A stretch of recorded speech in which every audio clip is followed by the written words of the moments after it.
Hey y'all, it's me, Angela Walters from Quilting is My Therapy, and I'm back with the next video in the Free Motion Challenge Quilting Along series, Borders and Backgrounds. Can you believe we're already on week 5? It's amazing how fast time flies when you're having fun. In this video, we're going to be talking about the brackets design. Now, when you're thinking about a great border design or a versatile background design, brackets might not be the first thing that comes to mind, but I like to use them to give my quilt a little bit of a curvy, a little bit of a pointy, a little bit of a unique look. And once you get the hang of it, it goes nice and fast. So we're going to learn how to quilt it, we're going to see it on a sewing machine and a long arm, and then we're going to talk about how to use it as a background filler. So let's get started. To quilt a bracket shape, I'm going to quilt a line that curves out and back and up to a point. It's kind of like a sideways S. Then I'm going to take that shape and I'm going to flip it or mirror it. So there I have my one bracket. So for this design, I'm actually repeating that shape again and again and again. And it will really help if you can kind of get into the flow of the design. So it's like bracket, bracket, and bracket. It might help you just keeping that rhythm in mind. I'm not really worried about the idea that my brackets aren't the same width. I mean, one might be narrower, the other one might be wider. It doesn't really matter. I am, however, trying to keep them as consistent as possible.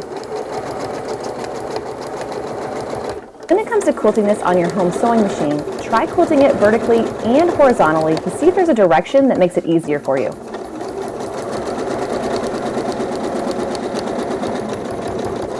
Getting into the rhythm of quilting this design will also give you a reminder to reposition your hands.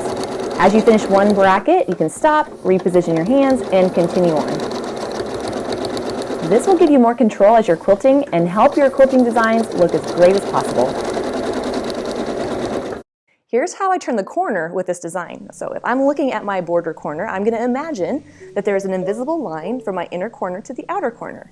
That invisible line is going to be my pivot point. So when my design hits that line, that means it's time to turn and go the next direction. So if I'm quilting one bracket, once I hit that line, I'm going to quilt go the next way. Now, I'm kind of trying to end on a full bracket, but even if I have to shorten it a bit or cut it off, it doesn't matter. The design is going to look different where it pivots, so don't worry about where you land. Just get it as close as you can and call it good. If you're quilting multiple rows around the corner, once that design hits that pivot line, again, you'll change direction and start quilting along the next side. Basically, it's going to extend more into the border corner than the first ones.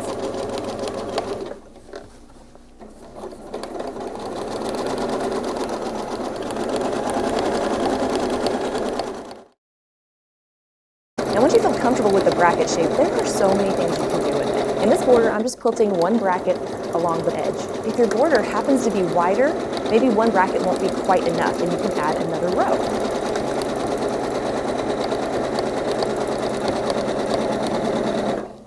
Now this is where it gets kind of fun and interesting because you could mirror the brackets, right? So that is kind of a funny joke, right? Quilt this thing and then mirror it again, but you can mirror it and it will create this secondary effect. The bracket design isn't necessarily a tricky design to quilt, but it does have that mirror image, and sometimes it can be difficult for our brain to flip back and forth to create that shape. If you're finding that you're having trouble with it, don't forget I have those free quilting diagrams that you can download. Sometimes just drawing over it again and again and again will help it click, and once it does, you'll think, oh, I've got it. Now that we've seen it in the border, let's talk about using it in the backgrounds of our quilt. In the other videos, we've talked about how to highlight certain elements of the quilt, how to draw attention to it with direction, how to use different densities to really pull attention into an area, but sometimes there are those quilts where you don't want to draw attention to a particular point. You want a nice, consistent overall texture, and if that's the case, the brackets design is going to be perfect for you. There are a lot of different ways that you can apply this to the backgrounds of your area. First, you can start by just quilting them in rows. This is going to add a nice texture, a little curvy, a little pointy, but it's going to really fill in the whole area and not draw attention to a certain place. However, if you don't want it to be so densely quilted or you just want a different look, you can quilt them in mirror images of each other. Now this sounds a lot more difficult than it is. Basically what I'm doing is where one line comes up, that's where I'll quilt the next line going down. You can also vary the spacing. I could quilt a couple rows closer together and a couple rows further apart. What's great about this design is even if they're not perfectly spaced or exactly the same, When you use that matching thread color and you stand back, all you see is that cool secondary design. Although you can get bonus points if you combine them. Quilt some rows closer together, quilt the next row so that it's a mirror image, and then echo that. The bonus points aren't good for anything, but it's still fun to get them.